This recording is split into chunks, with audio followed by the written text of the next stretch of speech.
Listen, I mean, we all know what we're looking at here, right? Vitor Belfort's going to come on strong, and he can knock out anybody in any division in the opening round. But I think Gastelum was well aware of that. I think Kelvin knows he's got to kind of, last through that early storm. I think as time goes on, especially at 185 pounds where he's not cutting weight, he's not depleted. Over time, he's going to get this job done. You got to go with Kelvin Gastelum in this fight. That's why he's the biggest favorite on the card. Kelvin Gastelum has just looked unbelievable of late, especially when fighting at middleweight. His boxing, very dangerous. You couple that with his wrestling, and he is just a nightmare matchup for pretty much anyone in this weight class.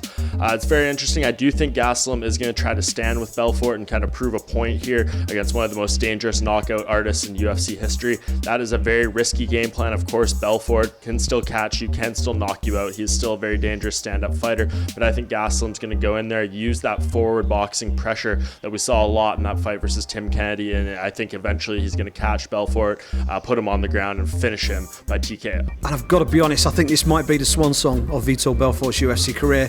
Kelvin Gastelum looked superb when he moved up to 185 pounds and beat Tim Kennedy.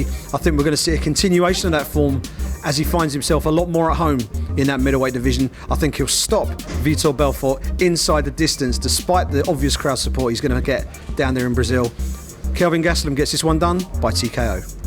The storyline, whenever we talk about a Vitor Belfort fight, is pretty clear. Very explosive, very dangerous in the first round, can knock anyone out. But I must say, Gastelum is just coming in the fresher man here, younger, and I think he's just going to put on a very strategic and intelligent game. As much as he's saying he wants to knock out Vitor, I think it's not crazy. He's going to play it very smart and take this one via decision. So if you look at their last performance, it's hard to bet against Kelvin Gastelum.